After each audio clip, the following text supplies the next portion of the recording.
to take a second to give you a 5 to 6 month review of this Segway Ninebot Kick Scooter Max G30P. This one is one of two that we have. We have the LP and we have this one, and we have been loving riding these around. To power this on, you just hold the power button.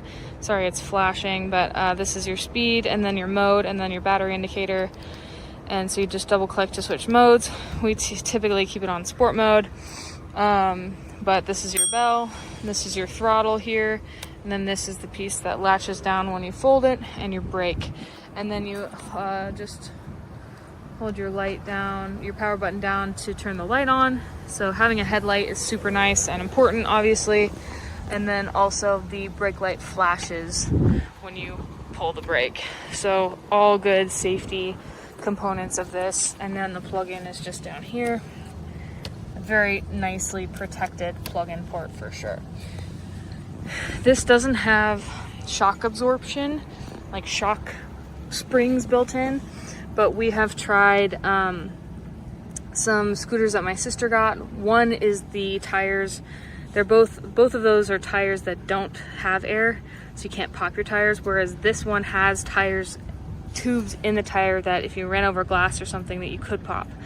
But I will say that this is a much smoother ride than, wildly different ride than the one that doesn't have any shock absorption. And then the other one my sister has shocks back here. This is still a smoother ride than that one that doesn't have air in the tire with shock absorbers.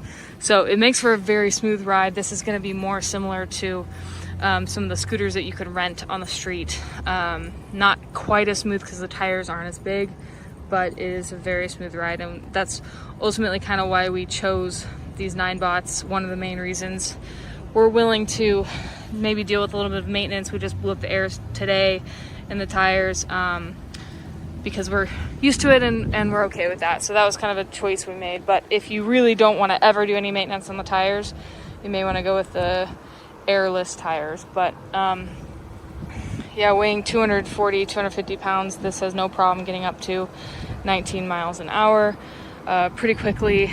Really fast brakes, fast acceleration. One of the nice things about these is that you do have to kick your foot off to start the throttle.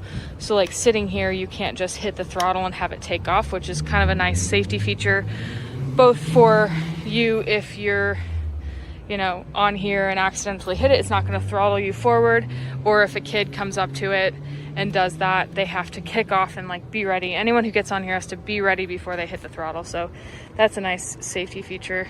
In general, this has been such a fun tool of transportation to have around, and it does fold, which is nice. So we are able to get to more restaurants that it's just out of walking distance. Because we can't fold it, you just pop that out, pop that down, and it just pops on right like that, and then you can carry it. It is quite heavy, but it's heavier than some of these other ones because most of this is made of metal, but having the ability to fold it down and have it next to a table in a restaurant or something, so that it's not this whole thing kind of in a restaurant, that would feel a little bit awkward. So we've done that plenty of times, and that's super nice to be able to do that. But don't expect to be able to carry this around with you all day.